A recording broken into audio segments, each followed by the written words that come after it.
Bienvenidos al canal de podcast de Apto para todo público, un podcast sobre accesibilidad cultural.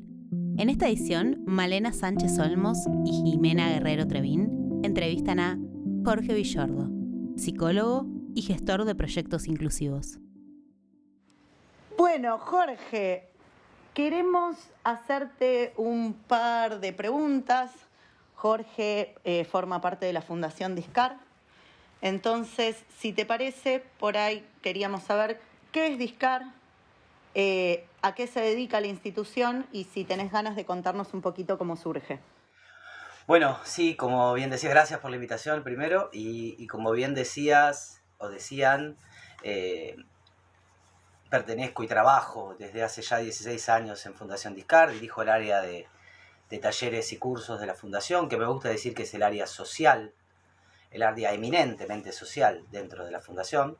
Esto solamente es una división arbitraria porque tenemos un área laboral. Lo laboral no queda fuera de lo social, pero bueno, como que estamos divididos de esa manera, estructurados de esa manera. Y Fundación Discar es una organización que nace en el año 91 a través de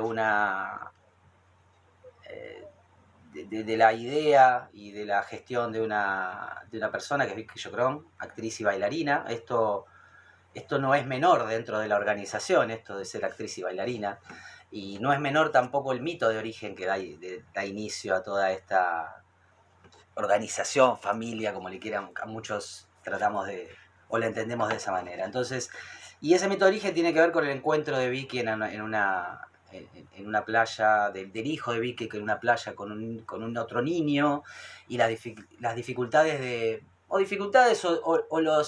las diferentes formas de comunicación que tenían. Esto llevó a Vicky seguramente a acercarse y a tratar de que su hijo pudiera entrar en comunicación con ese otro niño que estaba allí, y eso se hizo a través de juegos rítmicos, de a través del arte poder comunicarse con otras personas que se comunican, y me gusta decirlo de esta manera también, que se comunican y se relacionan de manera diferente. Después podemos nosotros hoy pensar en 20, 30, este año 30 cumplimos, en Discar, 30 años después podemos pensar que esa persona tendría algún tipo de discapacidad, ese niño tendría alguna condición de discapacidad. Esa idea, y decía que no es menor ese mito de origen, por lo menos para mí, que soy quien dirige hoy el espacio artístico también dentro de Discar. Entonces, para mí no es menor, es un hecho fundacional, es un hecho que marca la impronta que tiene una organización, que marca nuestra cultura dentro de la organización y toda nuestra mitología, de no pensar al otro como un sujeto tan distinto con el cual no podemos relacionarnos, o en última instancia como alguien enfermo o padeciente o lo que fuese, ¿sí? Entonces, esa idea y esa impronta me parece que marca, por lo menos es lo que a mí me enamoró de este espacio, de este lugar, que tiende a pensar más en tratar de potenciar la fortaleza del otro, en poder comunicarse y encontrar las herramientas posibles para comunicarte con otra persona. Esa idea de buscar esa herramienta en lugar de sancionar es una idea para mí fundacional, y que, vuelvo a repetir, me coayudó a mi incorporación en Discar y a enamorarme de ese espacio. Por otro lado, Discar, eso lo digo como organización en general, pero nosotros nos dedicamos a eso mismo hoy día, a ofrecer herramientas, a ofrecer acompañamiento, a ofrecer apoyo para mejorar la calidad de vida y ofrecer alternativas de desarrollo personal y profesional de las personas con discapacidad intelectual y del desarrollo. Eso es lo que tratamos y lo que trato de hacer como gestor y como director de un área dentro de la organización. Es que el área de talleres, uno dice, bueno, sí, uno va ayudando a que eso se construya y gestionarla, pero muchas de las propuestas que hoy tenemos son y han nacido a la luz de las demandas de los pibes y las pibas que vienen a Discar. También cuando Vicky creó la fundación en su momento, voy a hacer este paralelismo, permítamelo, pero cuando creó la fundación me olvidaba de esto, intentó que vinieran niños porque esa fue su escena original, pero lo que vinieron fueron adolescentes, jóvenes y adultos. Porque claro, todos sabrán que en la escolaridad, más o más que menos, las personas con discapacidad se encuentran con algunos espacios, escuelas especiales, algunas integraciones, etc. Pero ¿qué pasa cuando terminaron todo ese proceso? Ahí se encuentra con el crudo y cruel mundo, ¿no? Que se encontraron, en realidad ya se encontraron antes. Ahí eso es lo que fue apareciendo, la escolaridad más o menos como que uno dice, bueno, tenemos las escuelas y con eso vamos acompañando, esto me van a matar algunos profes y algunas escuelas, pero vamos tratando de acompañar, pero también hay una mirada crítica en relación a eso, ¿no?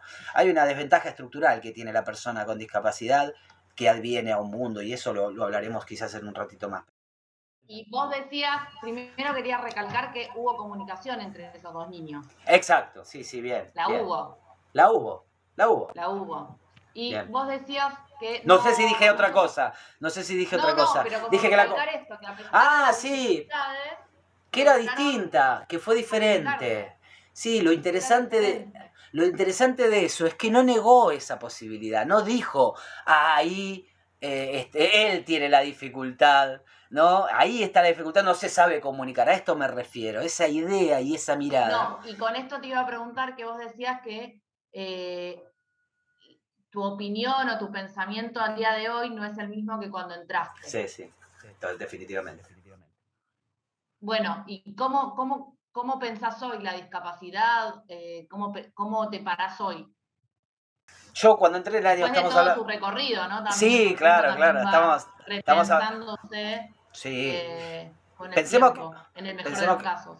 En el año 2006, yo entré en el año 2005 a DISCAR, y en el año 2006 se declara la Convención Internacional de los Derechos de las Personas con Discapacidad, que es el primer tratado de derechos humanos de este siglo.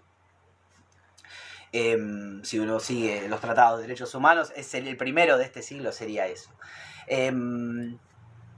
En mi pensamiento en ese momento mi desarrollo estaba vinculado con la psicopenía de ser, yo me recibí de psicólogo, luego me formé en lo que es la gestión cultural, y trabajé mucho en la gestión cultural, y entonces quería articular esas dos experiencias, y DISCAR me dio esa posibilidad maravillosa, digamos, más allá de que no tenía una formación muy desarrollada en discapacidad. Sí, siempre tuve la inquietud y siempre tuve la idea de, ¿viste? Esa sensación de, veo esta injusticia y ahí hay algo que te molesta, que te incomoda. Bueno, hay muchas frases en relación a esto, ¿no? Históricas de líderes, pero digo, cuando ves esa injusticia y no podés evitar decir, acá hay algo que está mal. Acá hay algo que sucede, que está... Más allá de que no tengas las herramientas teóricas, las herramientas de accionar, prácticas, hay algo que incomoda, que te hace sentir incómodo, que decís, no, esto no está bien, perdón. Sí. Y que muchas veces, yo que vengo del campo de la gestión cultural, esa identificación del problema, de la incomodidad, es el puntapié creativo. Y eso me parece hermoso. Definitivamente, sí, también. Bueno, el tango es un sentimiento triste que se baila, ¿no? Decía Discepolo. Entonces, la creatividad era ese dolor que le iba produciendo, entiendo, o por lo menos quiero entenderlo así, al gran Discepolín, ¿no? Pero, digo, esa idea, encontrarme con eso, poder articular, qué sé yo, algo propio que tenía que ver con la psicología, con mi desarrollo. Después, con un incipiente, me empecé a estudiar danzas en algún momento, y eso me llevó a la gestión cultural, y al desarrollo de algunos proyectos. Me encontraba en un lugar y me ofrecieron en ese momento esa oportunidad de hacerlo. Y bueno, la verdad me encontré con... ¿En qué cambió? En que la apertura y la escucha y la forma de ver al otro y a la otra es totalmente distinta. Es encontrarte... es una obligación moral, es una obligación ética, sacarte todas las vestiduras y todas esas cosas con las que te cargaste durante toda una carrera, 2 carreras, posgrado, especializaciones. Bueno, tenés que sacarte todo eso en algún punto. El campo de la discapacidad es súper heterogéneo. Y en ese campo de luchas que hay, de fuerzas, como diría Bourdieu, en ese campo de fuerzas, de luchas bueno, ellos, muchos de los jóvenes, y de escucharlos y de escuchar, han venido y se han encontrado con muchas barreras. Se han encontrado con barreras que a veces hasta son tapadas por los mismos discursos que se van creando para poder tapar esas barreras que ya se les han creado, ¿no? Como por ejemplo, tratar de convencerlos de que ellos no pueden, de que no estaban capacitados para tal cosa, o que no estaban capacitados para trabajar. Nosotros tenemos un área de desarrollo de empleo, un área de empleo con apoyo, no terminé de escribir, pero que tiene que ver con la inclusión de personas con discapacidad al empleo, que nació en el año 93-94. Y que vaya si no marca también una idea de hacia dónde se entiende la discapacidad. En algún punto creo que en Discar hubo una intervención directa en algún momento, en una época en la cual era muy complejo. Estamos hablando de los 90. Estamos hablando de 30 años atrás, ¿no? Sí, y volviendo al mito y a la demanda, vos decías que Discar surge en relación a esto, que hacía falta, ¿no? Hoy, ¿cuál consideras que sería la demanda? ¿Cuál es la demanda de los pibes que van después de tanto laburo y de tanto tiempo? De hecho, considerando también la pandemia y la cuarentena, bueno, los tiempos de hoy, ¿no? ¿Cuál considerás vos que es la demanda? A veces hay algo del orden de esos puntos de deseo que tienen los jóvenes que son lo que motoriza la vida, ¿no? Y por lo menos eso creo, como psicólogo, en mi parte de formación. ¿Cuál es la demanda? Hoy te diría, hay un artículo en la Convención, que es el artículo 12, que es la capacidad jurídica. Yo te lo traduzco en eso, para tratar de englobar todo. ¿Cuál es la demanda que tienen los jóvenes y las jóvenes? En este caso, de discapacidad intelectual. Pero es la demanda que tenemos los demás seres humanos. Yo no encuentro mucha diferencia entre las demandas que podamos tener cualquiera de nosotros. Creo que las podemos tener una familia, en el mejor de los casos. En el mejor caso, tener hijos, si uno quiere. Estar en pareja, tener relaciones afectivas, emocionales. Tener un empleo, poder vivir de ese empleo al cual tanto abrazamos. Poder tener amigos y salir, ir a tomar el colectivo, ir a un café, a un bar, y poder tomarte un cafecito, un barcito, una cerveza, una Coca-Cola, lo que fuese. ¿Qué más? Poder cocinarse cuando tenga ganas, algo que quiera. Poder ir a jugar a la pelota, alquilar una cancha, jugar a la pelota y encontrarse en un espacio público, encontrarse en una plaza. Bueno, ¿qué? Y esas son las demandas que... Estudiar en alguna escuela en las mismas condiciones que los demás, trabajar, vuelvo a repetirlo, porque no me parece, el trabajo ordena la secuencia de lo cotidiano, el trabajo ordena nuestra secuencia de lo cotidiano. Si vos, yo y cualquiera de nosotros no tuviéramos este trabajo, tendríamos otra secuencia. Van demandando, la demanda va acompañando a la demanda social, no están, porque forman parte de lo mismo. La pregunta es, teniendo todo esto que nos estás contando como en la cabeza, ¿desde dónde se piensa o desde dónde pensás vos o desde dónde piensa Discar todo el área artística? Digo, ¿es un área de esparcimiento? ¿Es un área de transformación social? ¿En qué sentido se piensan las actividades sí, las actividades que se realizan? Bien, está buenísimo que me lo preguntes, porque es lo que suele cuando se suele referir al área artística y a personas con discapacidad, se suele escuchar que les va a hacer muy bien para la salud, ¿no? Esto, que hagan yoga, que hagan teatro. Y ahí está el tema, que hagan. Siempre hay un otro que determina. Entonces,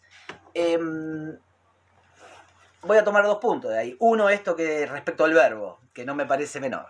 Entonces, en el verbo está la participación nuestra de decir, che, nosotros no le decimos lo que tienen que hacer. Y esto es desde siempre. Yo tengo las entrevistas con las familias, y esto no nació conmigo en Discar, como pudieron nacer, quizás haya nacido algo, pero esto venía ya de como una idea. Yo solamente refuerzo esa idea y me apoyo en esa idea porque la creo fervientemente. Yo no le tengo que decir a un joven con discapacidad qué tiene que hacer. Tengo que ayudar, tengo que acompañar, tengo que apoyar para poder escuchar, para poder comunicar, para poder saber hacia dónde va ese joven, esa familia, porque la familia también está dentro de esta mitología y dentro de todo este imaginario y ha sido taladrada con todos los no poder que tienen esas personas, los no poderes serían, ¿no?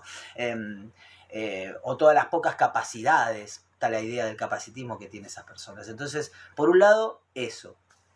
Por supuesto que como un espacio de transformación personal y social. Un espacio de transformación de lo propio. No hay ninguna duda que es un espacio de transformación de lo propio. Y además social.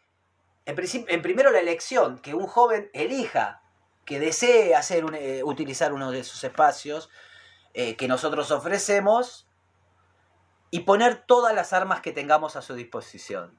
No puedo no pensar en la frase un arma cargada de futuro, ¿no? Bien, buenísimo, bien. Bueno, supongamos, ¿no? Entonces vamos por ahí. Entonces todas las armas que no se le que quizás la familia no pudo, que quizás los profesionales ahí tampoco en su momento, bueno, desde donde podamos tenemos que ofrecer, tenemos el compromiso ético de hacerlo. Esa desventaja estructural de la cual hablaba al comienzo, que tiene la persona con discapacidad cuando adviene a este mundo tan cruel, que tiene más escalón, muchas barreras para ellos, bueno, tenemos que hacer todo lo contrario. Tenemos que estamos como en un movimiento reparatorio todo el tiempo. ¿Es un movimiento fundante? Claro que es fundante, es fundacional también para una persona, ¿no?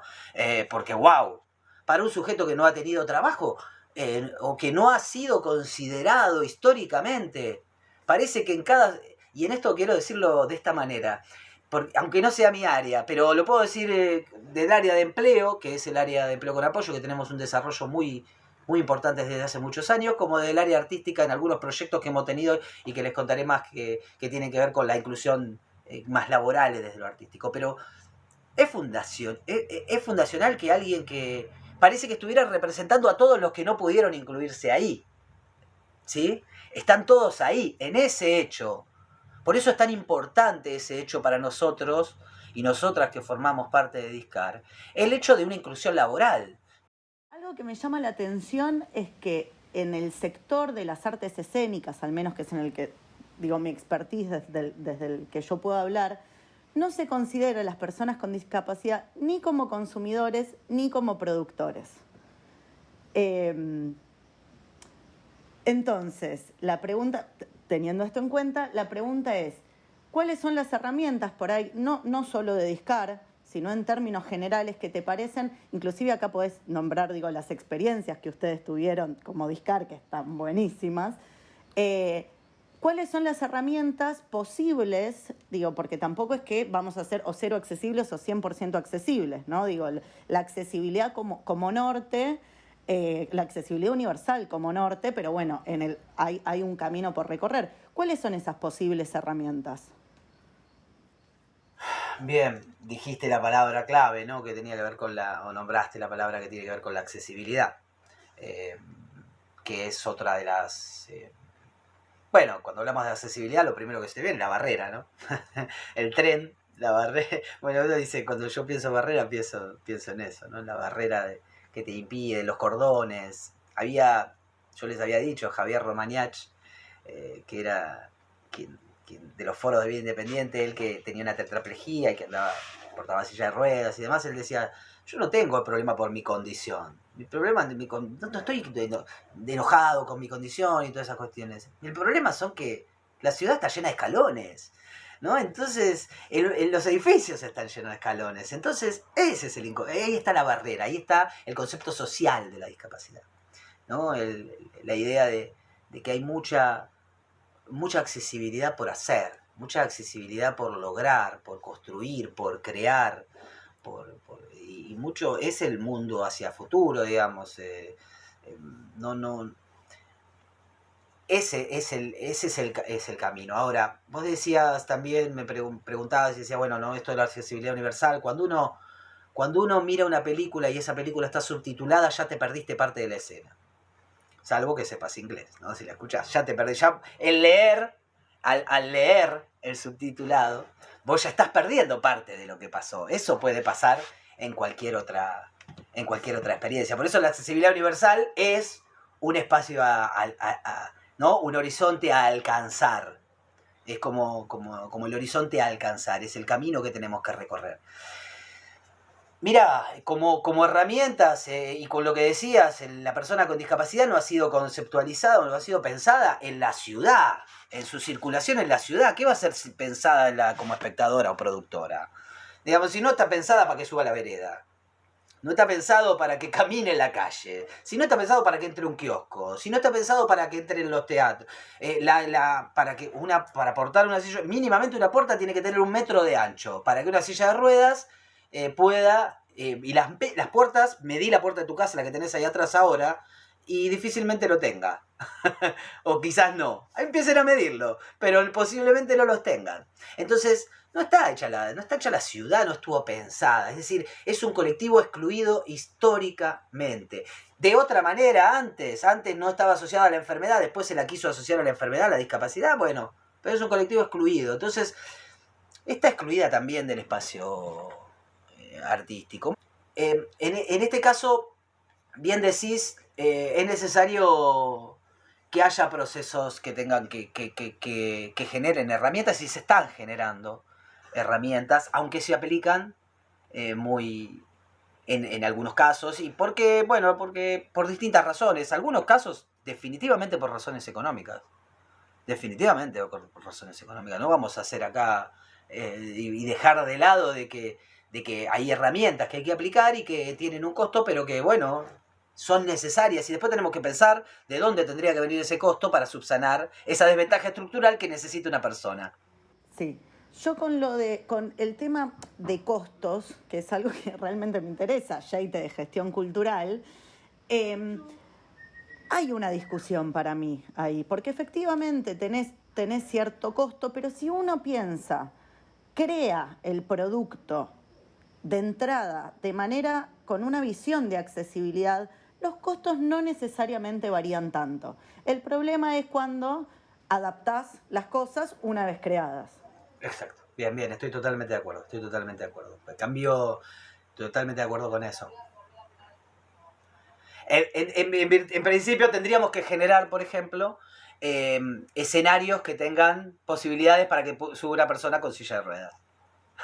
¿No? Tendríamos que hacer modificaciones, bien decís, Malena, adaptaciones, por eso decía en algún momento reparatorio, yo decía, hablaba de reparación, podemos hablar de adaptación, pero bueno, acomodación, tenemos que ir acomodándonos ahí, tratando de adaptar lugares, ofrecer apoyos para que esa persona pueda acceder a un espacio que estuvo creado ya desde inicio sin esa idea. Entonces los nuevos productos, me parece que ahí podría estar esta idea que vos planteabas. En los nuevos productos me parece que es interesante empezar a tener esta perspectiva, ¿no? Que haya audiodescripciones, en que podamos encontrar subtitulados en el caso de los audiovisuales. Y después tenemos que ver qué pasa con otro tipo, en que puede haber rampas de acceso y puertas accesibles y camarines. Porque una cosa es... Y yo tuve la suerte porque tenemos muestras de teatro, hemos tenido muestras de teatro todos los años, salvo en la pandemia, y que hemos recorrido muchos de los camarines de los teatros porteños, y bueno, es un acceso muy sencillo. Lo que digo es difícil el acceso para el artista con discapacidad también. Entonces a veces se piensa el espectador con discapacidad, entonces se corren algunas sillas de adelante, está la persona con intérprete de lengua de señas al costado, con el fondo negro, etcétera, etcétera, y falta el acceso para el artista con discapacidad. Porque ahora el artista también existen los artistas. Entonces hay un mundo que no estuvo pensado para este colectivo. Y me parece que la idea de diversidad es la que puede poner en valor o puede poner en foco. En el 2010 tuvimos la posibilidad de que una alumna, junto a Norma Leandro, a Leonor Manso y bueno, Marcos Carnevale, el director, hiciera la película Anita, que protagonizó Ale Manso, alumna nuestra en ese momento, y que trabajaba también, estaba incluida laboralmente. Y cuando le preguntaban a Ale, Ale siempre decía, no, Anita es la que no sabe bañarse en la película, ¿no? Yo, Ale sí, yo hice un personaje, no soy yo, Anita. Ale se hizo todo un proceso de acompañamiento también en ese momento, pero queremos ir a competir al espacio cultural, y así es que surgió la Varieté All Inclusive, que es un espacio que hicimos en el año 2015 en el Conex, en Ciudad Cultural Conex, en donde se involucraron a distintas experiencias, y en ese caso no era solo discapacidad intelectual, sino que fue diversidad funcional en su máximo esplendor, digamos, en el cual participaron artistas con y sin discapacidad, hubo 100 propuestas distintas. Eso surgió a partir de que fuimos en el 2010 invitados a la Bienal Internacional, tercera Bienal Internacional de Arte Contemporáneo en Madrid. A partir de ese modelo dijimos, vinimos acá y quedamos todos eléctricos y dijimos, fuimos con 5 alumnos, y fue una experiencia maravillosa, y lo pudimos hacer acá en el 2015, se llamó Lenguajes de Inclusión, y tuvimos, bueno, desde distintas obras en todo el Conex para nosotros, una maravilla, la verdad, un agradecimiento a la gente también allí del Conex, y fue una experiencia muy linda, que bueno, hubiéramos querido que hubiera venido más gente también, y hubiéramos querido repetirla, fue muy difícil, una experiencia que bueno, estamos hablando de que ahí interactuaron muchos artistas, más de 200, entonces en las propuestas que hubo, ¿no? Desde el teatro ciego, que hoy sigue, obviamente, y ya existía en esa época, hasta baile de danza integradora, bueno, no quiero seguir, hay muchas experiencias que estuvieron, que fue una experiencia muy, muy linda. Hoy, actualmente, en lo que estamos desarrollando y hemos seguido desarrollando... Te corto sí, un toque dale. ahí. ¿Cuáles fueron las dificultades, con el diario del lunes, te digo, de ese festival? Quizás acercarnos más a las organizaciones y tratar de en ese caso, en ese momento, quizás nos faltó capaz que alguna obra en lengua de señas, con actores actuando en lengua de señas, aunque hubo un pictorial que hubo como un taller, estuvo la gente del cine de cine sordo con algunas proyecciones, es decir, fue súper variado y bueno, quedamos, igual nadie dice que no volvamos por ello en algún momento. Me parece que hay, y también la idea que teníamos ahí, que es esta de que en un escenario tienen que estar todos los colectivos, todas las diversidades, que pueden estar, no digo que tengan, que sea una... Y todos los cuerpos representados. Y exacto, bien, todos los cuerpos representados, todas las diversidades allí, todo lo diverso que tiene el mundo puede estar representado allí. Siempre, nosotros teníamos un equipo curatorial en ese momento también, es decir, siempre que esa obra pase por un equipo curatorial, como pasan las otras experiencias, nosotros de eso no... Con cierta mirada, ¿no? Se armó un equipo curatorial que era bastante heterogéneo y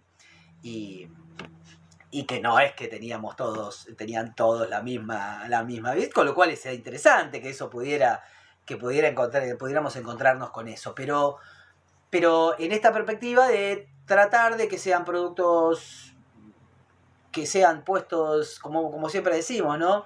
Digo, los pibes se preparan para todo esto también. Produciendo eventos, y ahí tuvimos una alianza con SAGAI, con el Sindicato Argentino de Actores, hicimos una obra que se llama Walterio en el 2018, que estuvo circulando por algunos escenarios porteños, compitiendo con otras obras, y en el cual había dos actores sin discapacidad de SAGAI y 4 de Fundación Discar. Se hizo una obra muy, muy interesante. Y lo último que quizás puedo contarte, que tiene que ver con lo que venimos haciendo, que fue la Varieté All Inclusive, que es un espacio que le dimos ese nombre, muy, muy apto para todo público. Y en este caso era Varieté All Inclusive, que el All Inclusive también fueran los artistas que estuvieran en el escenario, ¿no? Entonces intentamos que en ese escenario más pequeñito y más under se reprodujera algo de esto de la Bienal. Entonces, en un espacio más pequeñito, ¿no? De 2x2 y el artista ahí y una mesa de café concert. Y que encuentre un espacio en el cual, bueno, hay música, escenas teatrales, performance, clown, flamenco, zapateo, bueno, danza, bueno, y todas distintos lenguajes artísticos producidos por, como bien decían, por distintos efectores, actores sociales, en este caso tengan o no discapacidad. Pero es meternos en los espacios en los que circula la comunidad, en los que circulamos todos. En donde vas vos a ver una obra, digamos, la Varieté nuestra, no venían personas con discapacidad nada más a ver la Varieté, venían todos y todas los que pudiéramos traer, ¿no? Y fue un espacio que funcionó y que tuvo 90 personas, tenía 90 personas en cada función y entraban 90, 100, es decir, estábamos ahí. Entonces es un espacio que tenemos nuestra obligación es meternos en esos lugares, porque ahí está el punto que decía antes reparatorio, el punto de esta desventaja estructural, hay que ir por ello. No podemos esperar nosotros. ¿Qué más tiempo va a esperar una persona que ha sufrido bullying, que ha sufrido las desventajas que pueda tener una persona con discapacidad a lo largo de su historia personal? Te quería preguntar, por ahí esto es prepandemia, pero si hacen salidas culturales y cómo fueron esas experiencias. Bien. La Varieté, como te decía, la Varieté nació con esta idea de las salidas culturales. Entonces, estas experiencias son que a veces uno pierde registro, y les agradezco a ustedes que hacer este encuentro, porque a mí soy muy rizomático, se darán cuenta, y me voy para todos lados, pero me hace un poco articular algo que en lo cotidiano a veces lo perdemos de vista porque nosotros mismos naturalizamos. Les vino maravilloso. Y voy a contar un hecho que me va a poner la piel de gallina y me va a un poco emocionar, porque justo hablé con el padre ayer, el padre de Juanchi Escarano, que fue un joven que falleció durante la pandemia, falleció la mamá y falleció Juanchi. Y que durante muchos años estuvo viniendo a Discar, y que él era su condición de autismo. Y era un pibe que estaba más allá de eso, con la sonrisa a flor de piel, y que tenía lo que se suelen hablar de dificultades de comunicación. Se suele hablar, a mí me gusta decir que se comunicaba de manera diferente, tenía una forma y un modo de ser cognitivamente y emocionalmente distinto. Y eso hacía que ese cuerpo y ese sujeto se comportara y se comunicara de otra manera. A mí me gusta nombrarlo de esa manera. Juanchi en algunos casos tenía papeles en el teatro, hacía algunos papeles que sostenía, que podía, que bueno, iba hasta ahí, bueno, y tratábamos de ir adaptando los guiones o los guiones que no son guiones escritos, que son más bien guiones actuados. Y tenía esos papeles. En la pandemia protagonizó una obra. Entonces, a esto que vos decís, Malena, y me emociona porque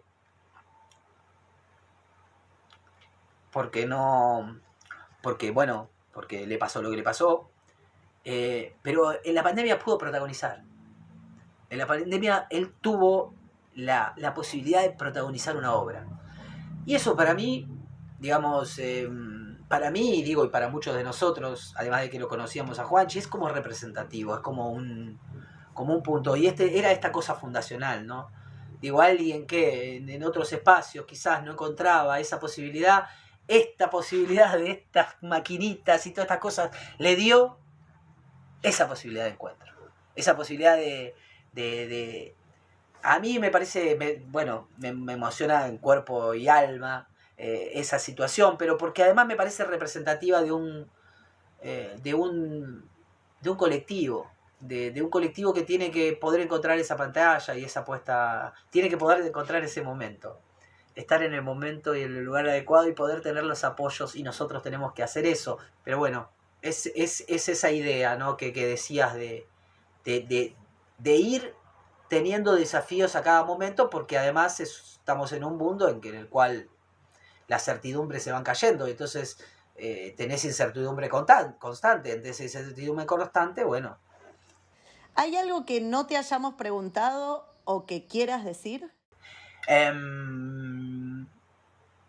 Bueno, creo que respecto a la discapacidad he dicho todo. Respecto a Discar, nosotros cumplimos 30 años este año.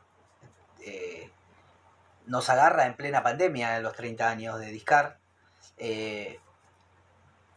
Quizás esos 30 años nos toma en un momento,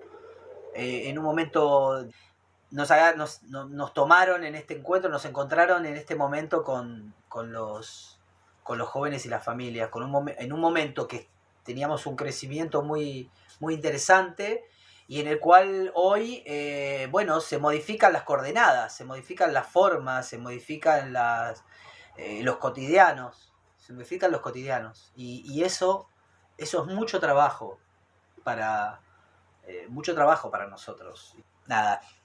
Como mensaje los 30 años, eso de los 30 años me parece que está bien y no creo que haya algo que haya quedado sin decir, chicas.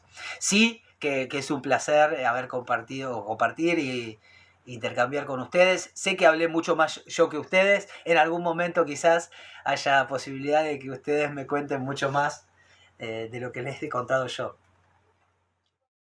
Te queremos agradecer por el espacio y por la charla. Desde Apto para Todo Público estamos generando estos espacios de podcast con la idea de socializar el aprendizaje y poder difundir la accesibilidad cultural. Entonces, gracias por ser parte de esto. Nos escuchamos la próxima y nos vemos en breve en otras acciones de Apto para Todo Público, como las funciones distendidas que en el año 2022 ya vamos a poner en cartel. Te mandamos un abrazo y les mandamos un abrazo a todos quienes nos están escuchando. Esto fue Jorge Villordo en Apto para Todo Público, un podcast de accesibilidad cultural.